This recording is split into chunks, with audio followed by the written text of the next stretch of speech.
Okay, so we are on Ayin Bays in Avodah Zarah, and we just discussed the question of whether or not a non-Jew makes a kinyan. We're on 72. Makes an acquisition through Mashiach, through dragging an item.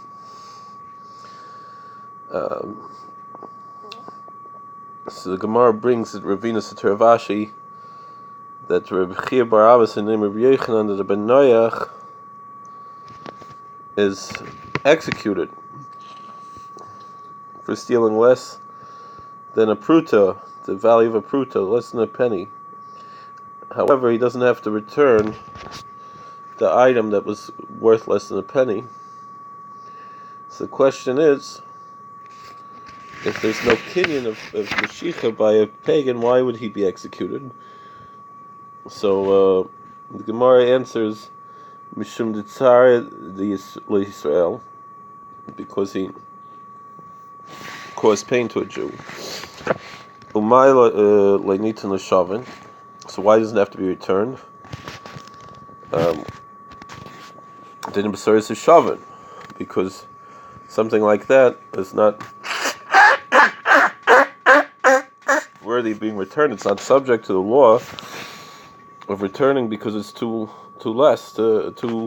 low of a value to be returned. Remember my yeshiva, I told a story of a girl in John Hopkins Medical School, and in Baltimore, and she was from a Catholic family. Her roommate was Jewish, was Orthodox Jewish. Her roommate had where to go one Saturday night, and she herself was sitting in the room. She didn't have where to go, and she noticed that her roommate had a book called Chorev by Rav Shamshon Raphael Hirsch, which discusses the philosophy behind the 613 mitzvos. It's a pretty thick volume. And yet she was so fascinated by this, she read the whole thing that night. And she came to the conclusion that this was the truth, which is pretty obvious to anybody who reads it. Just most people don't bother to read it, or if they do, they're always looking for excuses. So anyway, but this girl was honest, and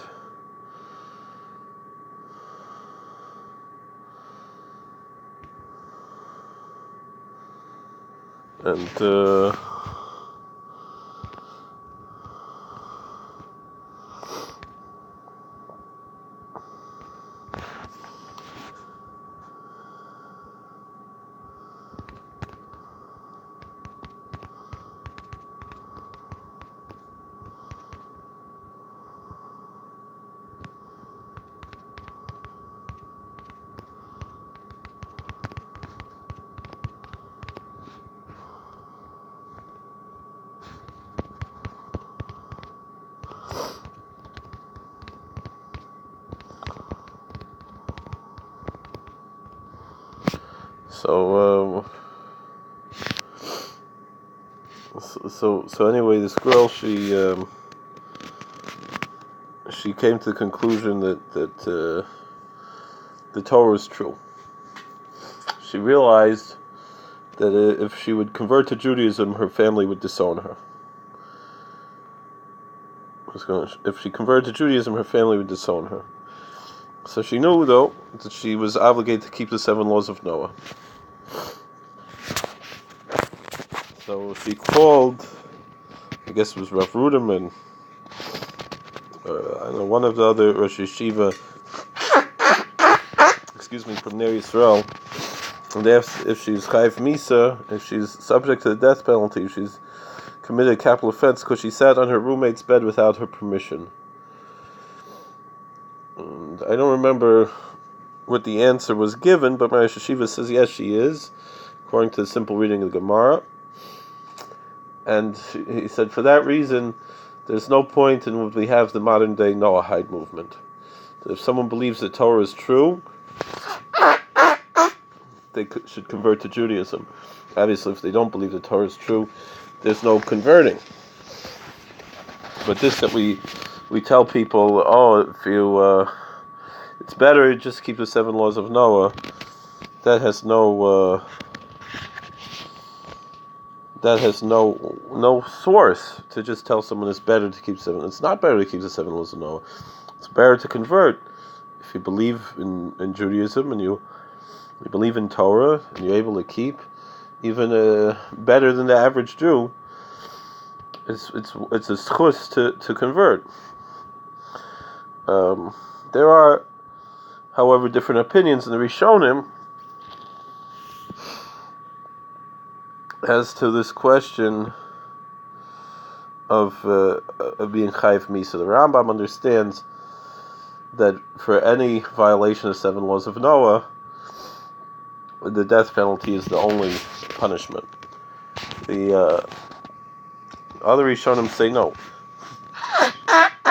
Excuse me. Any punishment can be given up to and including the death penalty, but it doesn't mean that one is liable to the death penalty, or one does something wrong if they do not administer the death penalty. It would seem that for the most part, that's the actual halacha, not like the Rambam.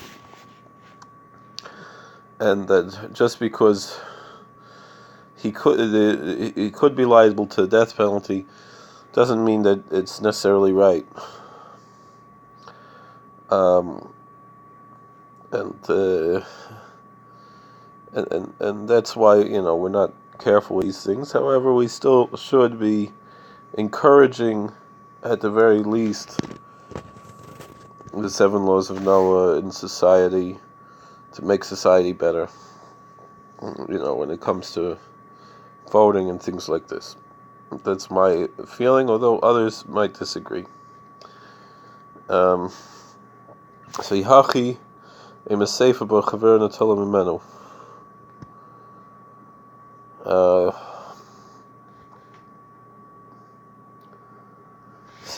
So we're saying basically that there's no kinyan. There's no acquisition. So then what if another Gentile came and stole it from the first Gentile? The second Gentile is also executed. So B'Shlam Reshim Rishim Tzara L'Yisrael L'Sefer Ma'avid Shma Mina Mishicha Ba'akum Koine Shma Mina.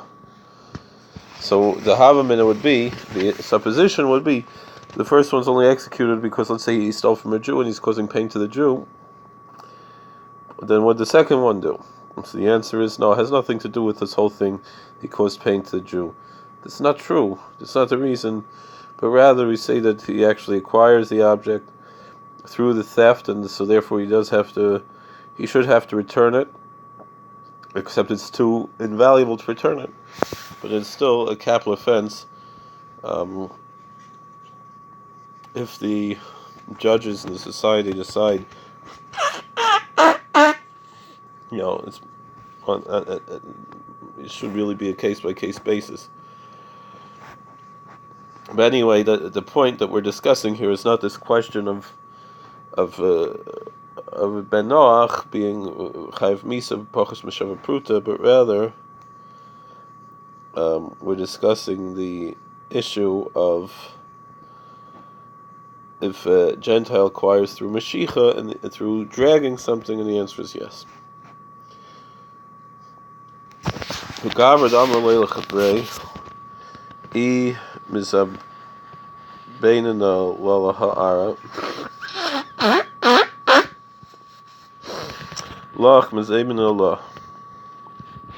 was a man once told his friend, if I ever sell this piece of real estate, I'm going to sell it to you. But in the end, he went and sold it to someone else. Amar of Yosef. So Yosef, he said, Kanakama. The first one acquired it. Amar le Abaya. Abaya says, V'halei posak. Abai said he never dealt with a price, so there's no kinyan, there's no acquisition. So where do we learn that if you didn't set a price, you didn't make a proper acquisition? If there's a sale to Snan, our Mishnah,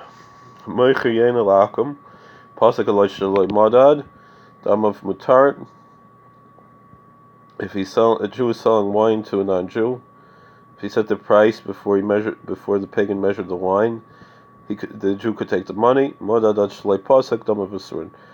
if the pagan measured it before the Jew set the price, then the Jew cannot take the money. My Havelah. So what's the answer here?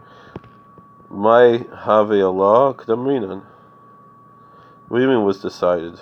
Like we said, our Mishnah shows that if he didn't set the price, there's no kinyan. Maybe Yain Nesach is different because it's strict. Tashma, come listen to this. Damar of Idi Baravin. If Idi Baravin said, Avodah Hava be Rav Chisda, there was a story by Rav Chisda. Rav Chisda be Rav Huna. Rav Chisda went to the yeshiva of Rav Huna to ask him the following question. Pashta Medasanya. He asked, the answer follows the following brayso. Moshe Chamarav Ufayalav V'hichnis Musoch Beiso Bein Posach Ad Shalei Madad Ubein Madad Ad Shalei Posach Leikana.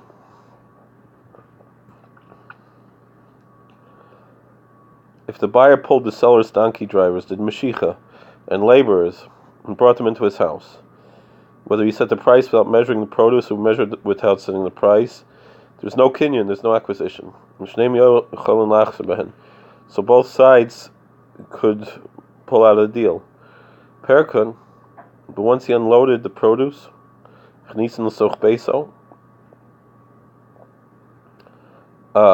brought it into his house, if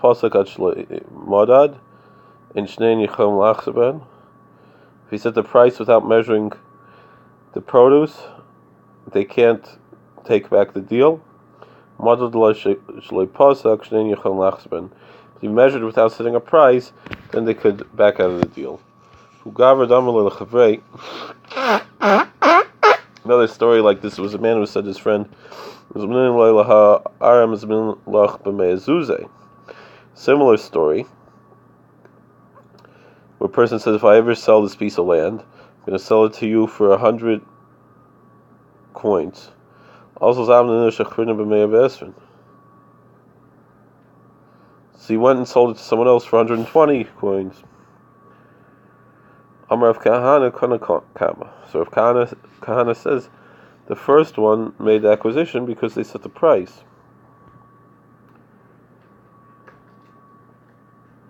Question is what price? In the first case, we say whatever the second man sold it for, the first one could buy it for that price. About here.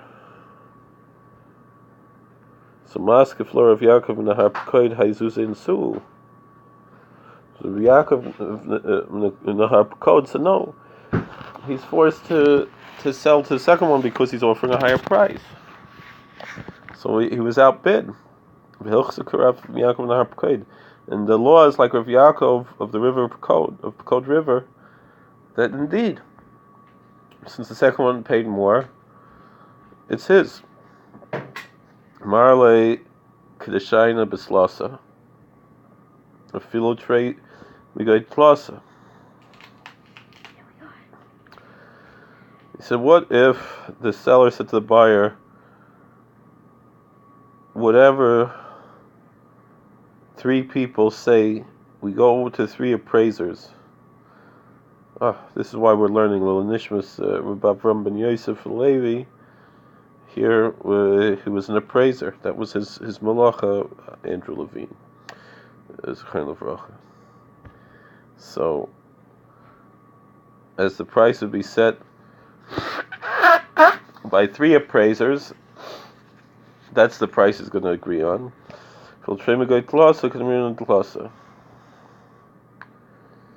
price is established even if 2 out of the 3 agree to a price. However, if it says the amri b'tlasa, but if we say like how the 3 will say, not how they appraise, ad amri b'tlasa k'shayim b'arba,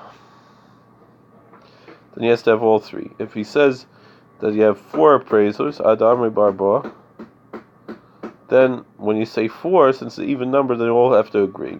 All the more so if they say it, how it's going to be said by 4. So if the seller said to the buyer how the appraisal will be by 3 appraisers, and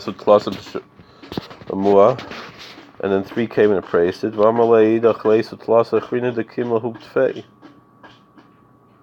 So he said, no, I want these 3 others better. Rav Papa Dina Huda Makiv. Rav Papa said, yeah, he could hold back according to the law, Maskif law, until he has 3 more appraisers. Askif law Rav Huna, but if Yeshua, Mimayda Hani Kim Lahu Tfei. Rav Huna, son of Yeshua, said, no. What if those other 3 are better? Dilma Hani Kim Lahu Tfei. Maybe the first 3 know better. Look, it's Rav Huna brother of Yehoshua. The halacha is like Rav Huna, the son of Yeshua, that we follow the first 3 appraisers.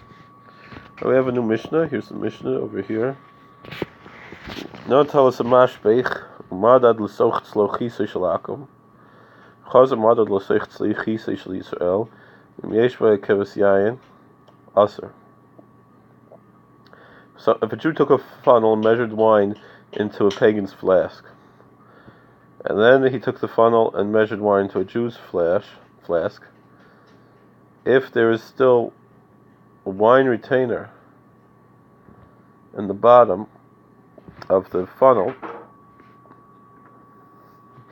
then the second wine is not kosher because it still had from that wine that became not kosher because it was poured into the non-Jew's flask. Another case of Markliel Kli, if you pour wine from one vessel to another, if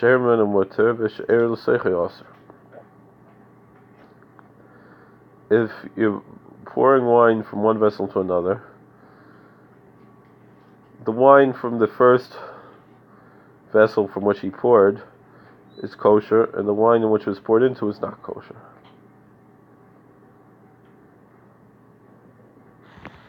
So we're going to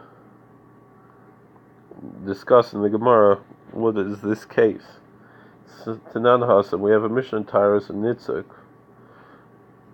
V'kat tafreis u'mashke tefeach in a chibur loy l'tumah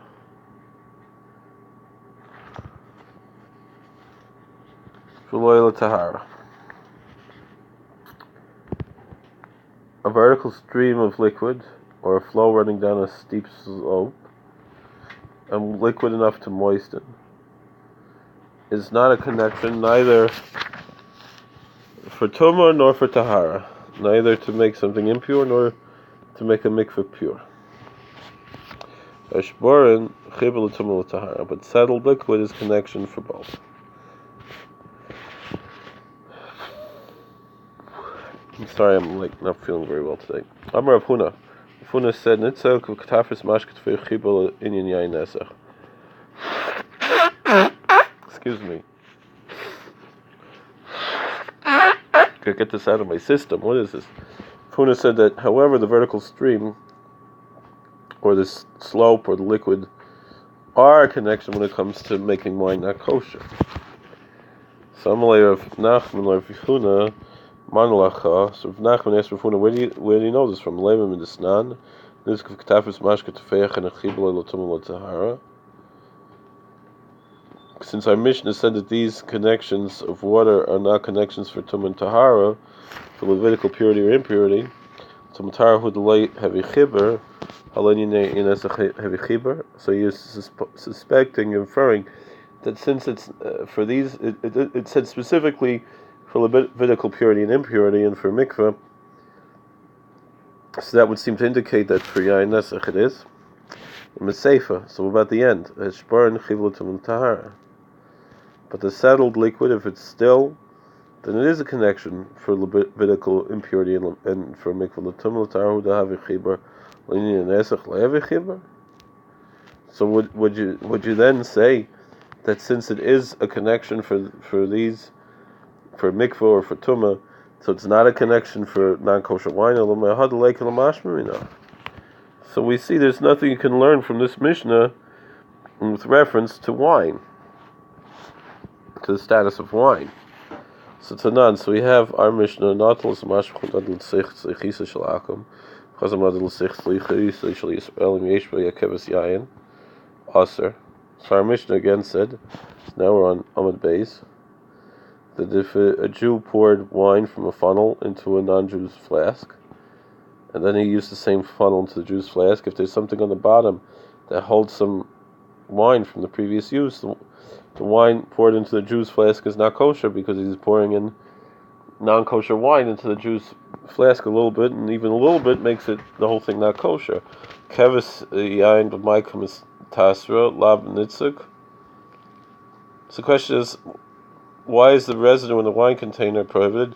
Isn't it because of a stream? Shemaminan is a chibar, a vertical stream, therefore is a connection when it comes to yain nesach. I'm sorry, I'm being a little rude here in the way we're just trying to get this done. We're very close to the end here, and Mirz Hashem on Friday will make a siyum in shul. So anybody, if you're firstborn, you're technically supposed to fast on this Friday, the day before Passover. The custom is not to fast, to try to avoid fasting, and the way we do it is we engage in some Sudas mitzvah, the bris, a pidyon ben, and also a siyum, the completion of a book of the Talmud. So if you're here in Sullivan County, you're welcome to join us. And if if you've studied all throughout, you can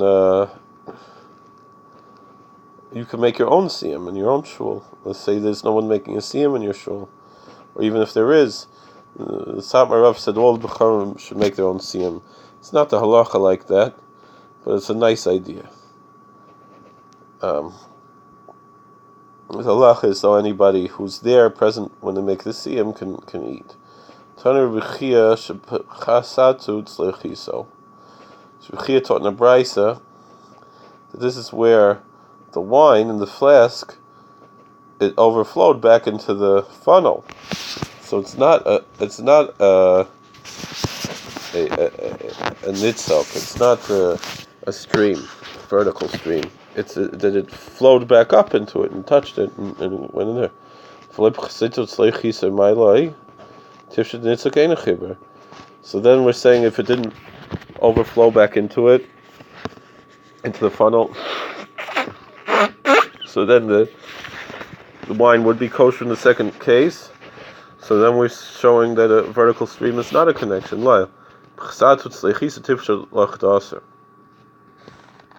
Nitzuk to boy. It's empty? You want to open it? Okay. You don't know how to open it?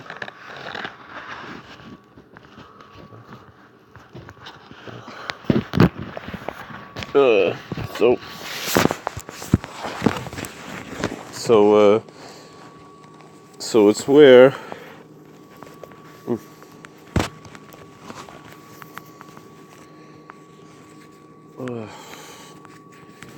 so wait a second, I need to take a knife or something.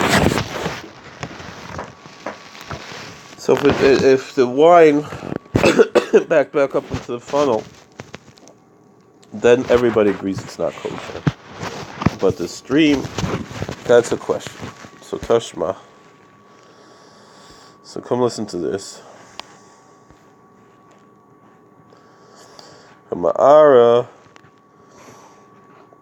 mikli al kli. Our Mishnah says, if you pour from one vessel to another, the assumption is that it's a Jew who's pouring kosher wine into a non-Jew's bottle that has a little bit of non-kosher wine in it. Es shemarmim and mutter hu deveinei beinei aser. Shmamina nitzak chiber. So the first one that you're pouring from stays kosher,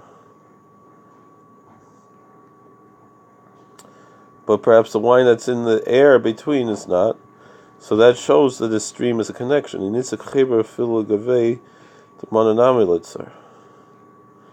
Mishnah says no. If a stream is a connection, so the first vessel should also be not kosher. So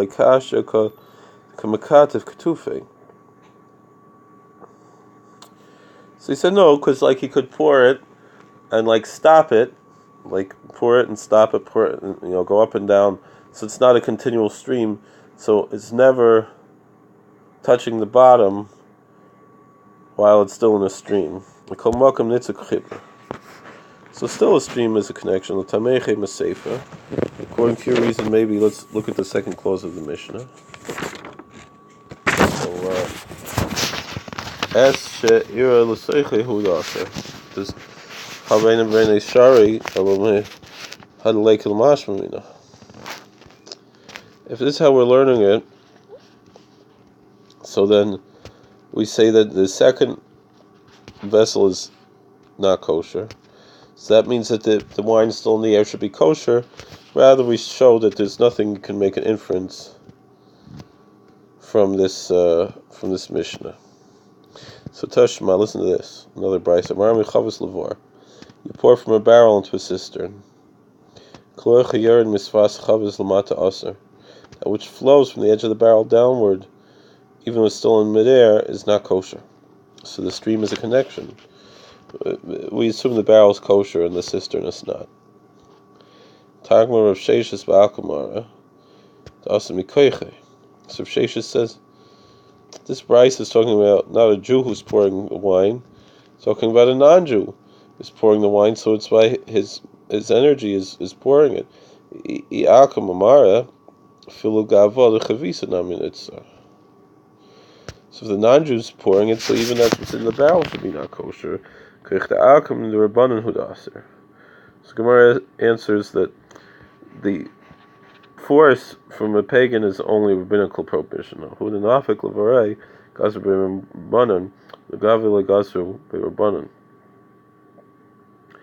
Only with that which was propelled outside the barrel is the prohibition, not which remains in the prohibition, not that which remains in the barrel.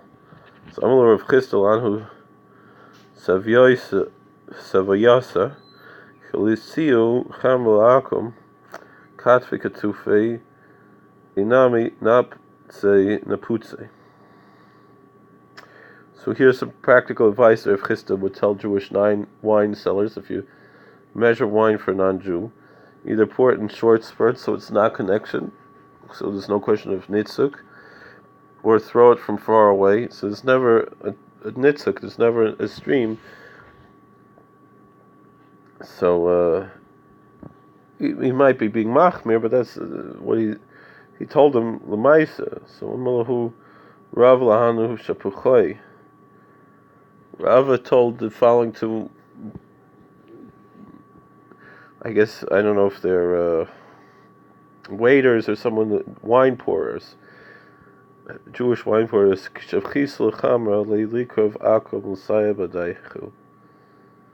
When you're pouring wine from one vessel to another, don't let the pagan help you. Because you might get too tired and he might be doing the whole thing. Maybe they're pouring, like we said, from the barrels into the cisterns. So for a second, the pagan's doing it all on his own. It'll be by his koach, and the wine will be not kosher. So Gemara says, "Hu gavra."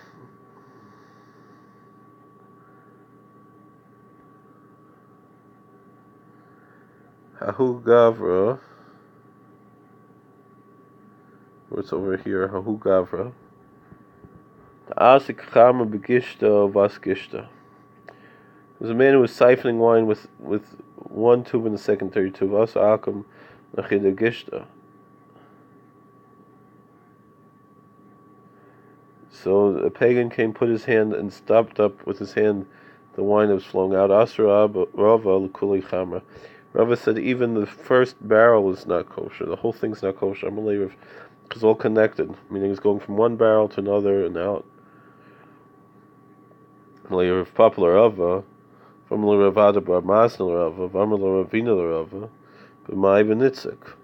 So Rav Papa said to Rava, some says Rav Ada Bar Masna said to Rava, some says Ravina said to Rava, why is the wine not kosher? Is it nitzok? Is it a vertical stream? Shmat mina, and it's a chibur. So that seems to prove that a stream is a connection. Shiny hasnu cholichamer gishta vasa gishta grier. So Rava said no.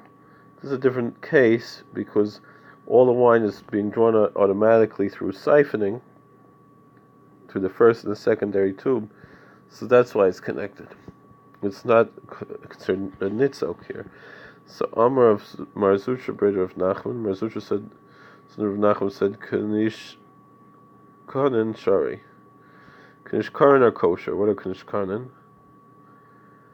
Are wide vessels, 2 or 3 tubes protruding upwards from the sides, ending level with its height. When the vessel is filled with wine, the tubes fill up with wine, allowing a number of people to drink simultaneously. And Emil in the Kadim Posak Yisrael, Kadim Posak Akamloi. So he says that's only if the Jew is the first one to stop drinking, but not if the pagans the first one to stop. Rabbi Rav Huna Ikla the Veirish Galusa. Rabbi Rav Huna went to the house of the exilarch. Shalul Mishta B'Kanish Kanan. And he said they could drink from these type of multi-tube, something that has several faucets come out. Ikada Amrei, Rabbi Bar Rav Huna, Gufe Ishte B'Kanish Kanan. Some say that Rabbi Huna himself drank from such a thing. So thank you for watching. God bless. Please like, share, and subscribe. Comment. All the best. I'm sorry I'm not feeling so well tonight. Good Tavach, Freilich and Pesach. We're almost done. We only have 3, right? 4 pages left. 73, 74, 75, 76. 4 pages left. So it'll be a big accomplishment for everybody who's stuck with this. I understand some people is their first time learning Gemara, and it's a big accomplishment that we finished the whole tractate. We're very proud of everybody. Thank you for sharing with us. Thank you for helping us to have this mitzvah together. God bless.